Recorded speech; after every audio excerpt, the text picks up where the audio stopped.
தினமொரு வசனம். லூக்கா 14வது அதிகாரம் வசனம் 18. அவர்கள் எல்லாரும் போக்கு சொல்லத் தொடங்கினார்கள். ஒருவன், ஒரு வயலை கொண்டேன், நான் அகத்தியமாய் போய் அதை பார்க்க வேண்டும், என்னை மன்னிக்கும்படி வேண்டிக் கொள்ளுகிறேன் என்றான். சத்தியம் சார்ந்த விஷயங்களும் தேவ ராஜ்யத்தோடு சம்பந்தப்பட்ட விஷயங்களும் மிக மிக முக்கியமானவைகள். அவைகளுக்குத்தான் வாழ்க்கையில் முன்னுரிமை அளிக்க வேண்டும். அவைகளுக்கு வேறெந்த பிற காரியங்களும் தடைகளாக மாறிவிடாமல் பார்த்து கொள்ள வேண்டும். லூக்கா 14ஆம் அத்தியாயம் 15ஆம் வசனத்திலிருந்து 24ஆம் வசனம் வரை அங்கே ஒரு மனிதன் பெரிய விருந்து ஒன்றை ஆயத்தம் பண்ணி அநேகரை அழைக்கின்றான். ஆனால் அவர்களோ ஆளுக்கு ஒரு சாக்குபோக்கை சொல்லுகின்றனர். தங்களுக்கு முக்கியமான சில அலுவல்கள் இருப்பதால் விருந்தில் வர இயலாது என்று வருத்தத்துடன் கூறுகின்றனர். அவர்கள் தங்களை ஈடுபடுத்தியிருந்த ஒவ்வொரு அலுவல்களும் தவறானவைகள் அல்ல, அவைகள் அவசியம் செய்ய வேண்டிய முக்கியமான காரியங்கள்தான்.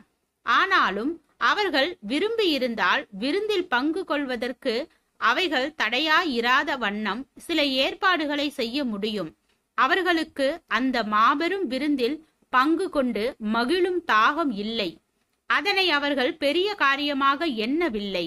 தங்களின் காரியங்கள் முக்கியமாக இருந்த போதிலும் அவைகளை அவர்கள் தள்ளி வைத்துவிட்டு விருந்தில் பங்கு பெற்றிருக்க முடியும். ஆனால் அவர்களுக்கு தடை அதுவல்ல, அவர்களின் ஆர்வமின்மையே உண்மையான தடை.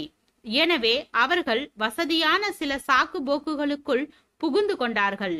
இந்த உலகத்தில் நமக்கு வாழ்க்கையோடு சம்பந்தப்பட்ட அநேக அலுவல்களும் கடமைகளும் உண்டு. அவைகள் முக்கியமானவைகள்தான். ஆனால் தேவனுக்குரிய காரியங்களில் ஈடுபட வேண்டியதும் தேவ சமூகத்தில் நேரங்களை செலவழித்து தெய்வீக சந்தோஷங்களை பெற்றுக்கொள்ள வேண்டியதும் அவைகளை விட மிக முக்கியமான காரியங்கள் ஆகும். தேவனுக்குரிய காரியங்கள் மேல் நமக்கு உண்மையான ஈடுபாடும் வாஞ்சையும் இருக்குமானால் அதற்கு தடை வராதபடி நம்முடைய வாழ்க்கையோடு சம்பந்தப்பட்ட பிற அலுவல்களை முறைப்படுத்திக் கொள்வது முடியாத காரியம் அல்ல. நியாயமான காரியங்களை முன்வைத்து கூட சாக்கு போக்கு சொல்லாமல் தேவ சமூக காரியங்களுக்கு முதல் இடம் கொடுப்போம். ஜெபம். தேவனுக்கு ஸ்தோத்திரம். தேவனே, நாங்கள் எங்களுடைய வாழ்க்கையில் எங்களுடைய அனைத்து அலுவல்களை காட்டிலும் தேவனுடைய காரியங்களில் ஈடுபடும் அக்கறை கொண்ட மனிதனாக வாழ கிருபை பாராட்டும். ஆமீன்.